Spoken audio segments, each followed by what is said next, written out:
Florida State just hit the reset button on quarterback recruiting for 2026. I'm going to break down what changed, some names to know, and the direction that they're going in with Gus Malzahn as the OC now at Florida State. What's up, No Nation? I'm Jesse from Planting the Spear, and welcome to the episode. We also have an offensive tackle commit to talk about. You know, those are always my favorite offensive line commits. So let's jump into this. Look, Florida State, when they brought Gus Malzahn in as offensive coordinator, and let's be honest, after last year, some changes had to be made. Mike Norvell fielded one of the worst offenses in FSU history, which required him to bring in some fresh blood there on the offensive side of the ball, give up play calling, and that meant the new offensive coordinator bringing their new system. Now, while Gus Malzahn is the top of Mike Norvell's coaching tree, so their offensive concepts do share a lot of similarities. The one main difference is the way the quarterback position is used and the style of quarterback that they use in the system. Now, obviously, Mike Norvell had his most success in Tallahassee with Jordan Travis, a dual threat quarterback at the helm anyway. But when you look at Gus Malzahn and his offense, it has typically been based off a mobile run first type of quarterback. Now, of course, they actually throw the ball more than people think. They actually produce some pretty good passing stats as well, but it is very heavily predicated on the run. I mean, if you think back to his two most successful seasons as a play caller, would be 2010 with Cam Newton, as well as 2013 with Nick Marshall at the quarterback position. Both of those guys ran for over 1,000 yards in that season where they had the most success. Of course, Florida State brings in Boston College transfer Thomas Castellanos at quarterback, who also rushed for over 1,000 yards in 2022. So he's always had rushing quarterbacks. They had some pretty good runners there, like John Rice Plumlee at UCF. So that's the style that they're switching to now. We know Mike Norvell was more of that pro style, typical quarterback in his offenses at Memphis. But now we're seeing a change of direction, and it seems like Florida State is committing to, getting the pieces necessary to run this Gus Malzahn offense going into the future. We also saw them bring in Kevin Sperry for 2025 after Malzahn was added to the staff. So they're already kind of building out that quarterback room with these dual threat type of guys. Now, really, the ball that dropped that hit that reset button was 2026 four-star quarterback Brady Smigel, however you say his last name, decommitted on Sunday. Now, this is something that we've kind of been expecting for a long time with the change in the system, with the bad season that they had in 2024. I mean, it's still a disappointment. Like, let's not beat around the bush here. It's the kid was a very talented quarterback, very productive, coach's son, all that stuff. It's a big loss for Florida State. He also got a visit this week from reigning national champion Ohio State, as well as some other big name programs. So everything really just kind of snowballed into this decommitment dropping. So that was unfortunate, but the good news is Florida State wasted absolutely no time going out and trying to find a suitable replacement. They dropped 3 offers on Sunday almost immediately after the decommitment came out. And so that's what we're going to get into with these names today. Just wanted to bring you guys a quick update on where quarterback recruiting is going for 2026. Now, before we jump into that, make sure you check out today's sponsor, Alumni Hall FSU. Look, these guys, no matter what system you're running, they got to lead FSU gear to match it. So make sure you check them out, 1415 Timberlane Road in Tallahassee, as well as online at alumnihall.com. Navigate over to the FSU page and use code SPEAR to save 10%. So we appreciate you supporting those that support us. So, like I said, guys, when Malzahn came in, this is something that we expected them to not only kind of reset the position from where they were at, and you saw the immediate fallout of that. That's where Luke Kromenhawk hit the transfer portal and went to a disastrous Mississippi State program that also went 2-10 in 2024. So, there was a lot of rumors about why he hit the portal or not, but one of those was, in his transfer graphic for leaving Florida State was talk about how the system, to how his future development and what he wanted to be as that pro style quarterback. And so you saw that kind of transpire there. And then, of course, now you see the decommitment of 2026. So we knew this was coming. And then now you're also going to see a recruiting shift in the type of quarterbacks they're going to get. So where does Florida State go from here? Well, the 3 names you need to know about that dropped yesterday is starting out 4-star quarterback Bo Bentley.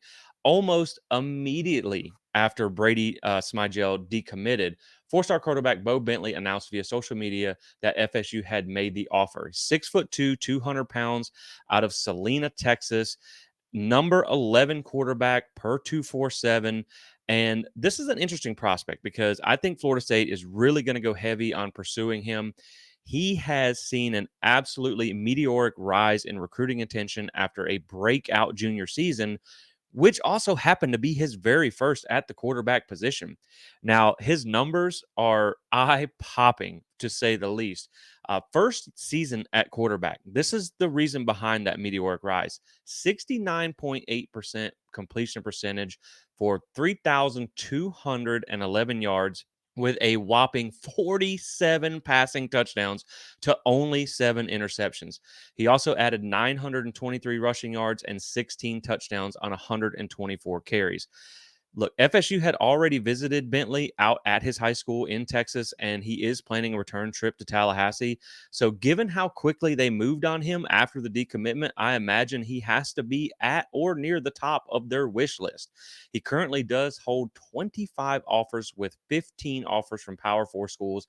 He is a top 200 recruit nationally, and as I mentioned, the number 11 quarterback in 2026, which I would expect to rise a little bit there with him only having one season of experience. So this is a big one to watch here. I mean, this is, 6'2", 200, dual threat guy out of Texas, almost identical carbon copy to Kevin Sperry that they brought in the 2025 class. So that's a big name to watch there. Hopefully they can get him. Obviously, the more traction he gets in recruiting circles, the more competition you're going to have as well. So the second name that you need to know about is one that I feel really good about Florida State landing, and that is four-star quarterback Landon Duckworth, 6'3", 190 out of Jackson, Alabama.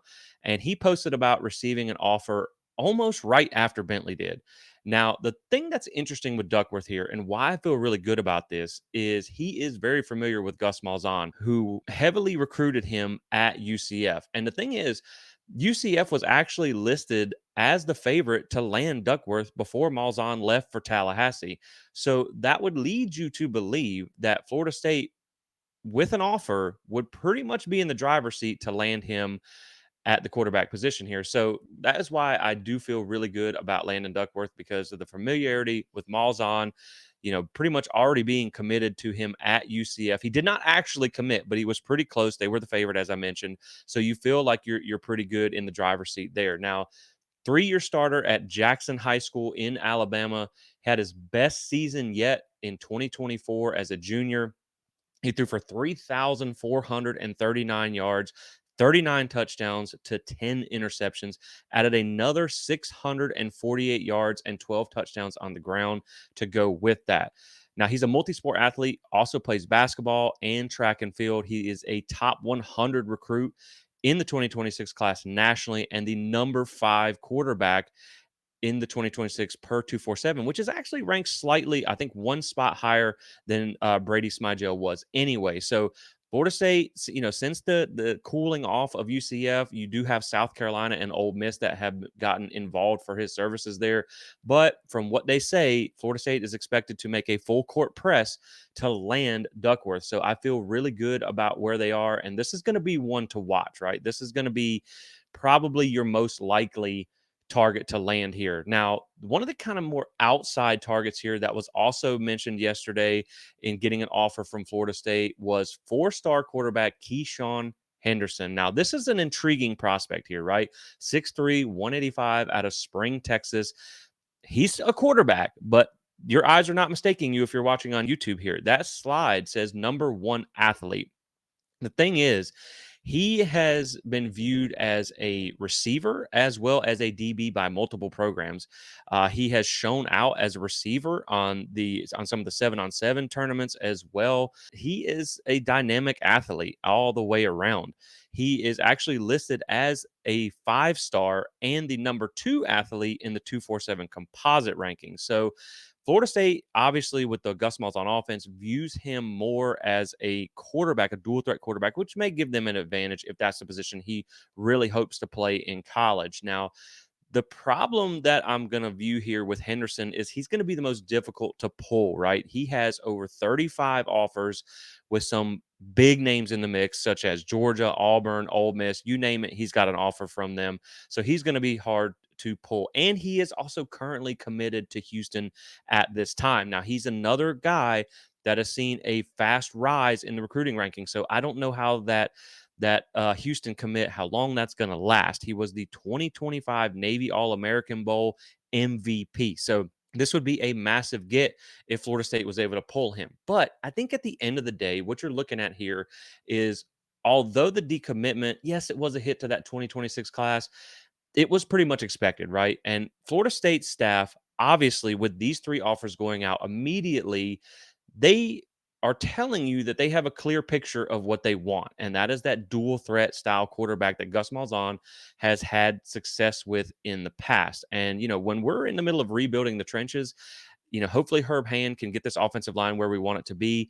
We're going to talk about an offensive line commitment here in just a second, but that's what you want, man. Let's get someone to help you build that quarterback position, and also to help an offensive line that we don't know what shape it's going to be in the next few years. Now, the thing is, really when you think about football, obviously it's been pro style quarterbacks for a long time, but we've seen really a change in direction in recent years, not only college, but NFL, with the successful quarterbacks that are dual threat guys like Jalen Hurts, that's going to the Super Bowl right now. Pat Mahomes, you had Lamar Jackson.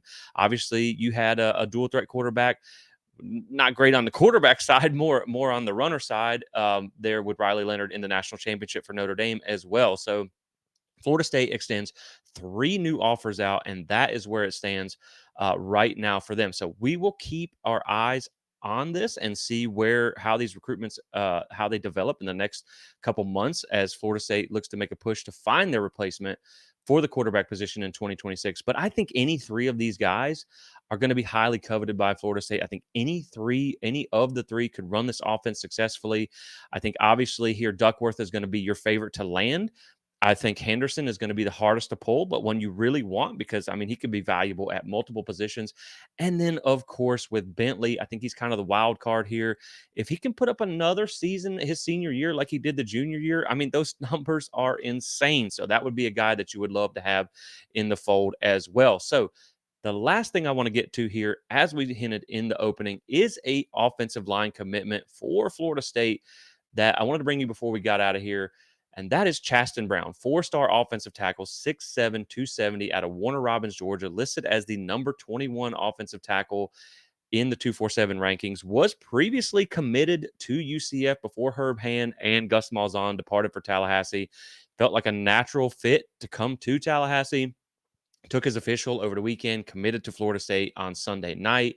Look, this is the high upside play for Florida State. This guy has only been playing varsity football since 2023, and in his very first season was named the Georgia Region 1-6A Offensive Lineman of the Year. He has incredible length for a tackle, 37.5-inch arms, 6'7". Look, how many times have we seen Florida State push a guard type of body out to the offensive tackle position? And it didn't work. It didn't have great success. So this is someone that truly has that tackle length.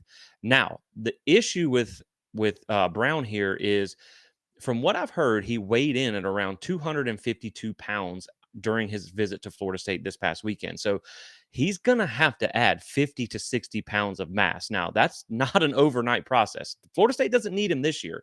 So I expect him to take that red shirt. But this is going to be a 2 to 3 year body transformation. However, I think this is one of those where it's a high upside play that hopefully with Herb Ham at the helm, we'll actually start to see some of these pan out, unlike they did under Alex Atkins. Just like I'm waiting for with Lucas Simmons. That's another true tackle body that I'm waiting to be developed to contribute on this offensive line. So I do think it's a good take with a high upside here. It's just, you're going to need to do some development. His footwork is a little bit raw because he hasn't been playing football for very long.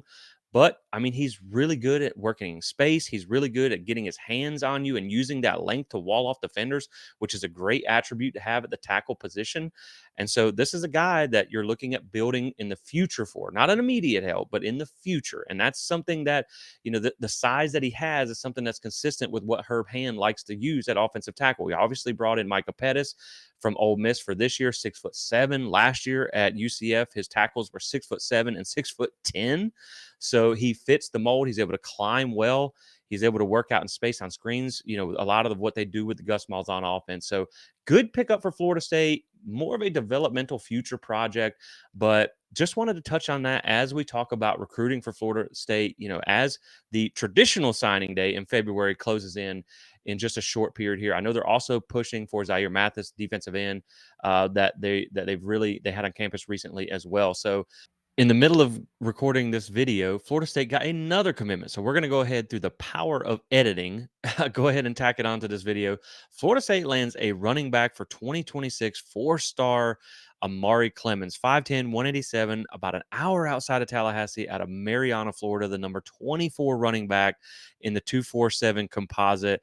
Man, this kid put up some eye-popping numbers last year. 1,880 yards on the ground on only 153 carries, which equals 12.3 yards per carry. 34 touchdowns, added 14 receptions for 247 yards and another 3 touchdowns. That's over 2,000 all-purpose yards, over 35 touchdowns last season. I mean, just a versatile, great, highly productive back. Chose Florida State over in-state rivals Florida, Miami, as well as Auburn and Ole Miss. So it's always good to beat out those types of programs for a player like this. And as you know, that Gus Malzahn offense, that run-predicated offense we've been talking about in this episode, is very attractive to running backs. So amongst all the other things we've talked about, Florida State gets a nice commitment here for 2026 at the running back position. That's going to be it for today, guys. Just wanted to bring you a quick update on this quarterback reset for Florida State. We see, again, they're embracing that Gus Malzahn offense, going to get a dual threat quarterback. Look, I like it. After seeing what Jordan Travis was able to do, after knowing the condition of this offensive line, which hopefully gets fixed under Herb Hand, I like the thought of having a dual threat quarterback. So we'll be following these three developments here, and hopefully Florida State can get one of them in the fold. Make sure you stay tuned for the full schedule breakdown on Wednesday as the schedule gets released on Monday night, depending on when you're watching this. We'll have that coming for you in the next couple days. So I also wrote some articles on all of this over at plantthespear.com that you can check out on our website. Appreciate you guys watching. Make sure you check out Alumni Hall, and we'll catch you on the next one. Thanks for watching. As always, go Noles.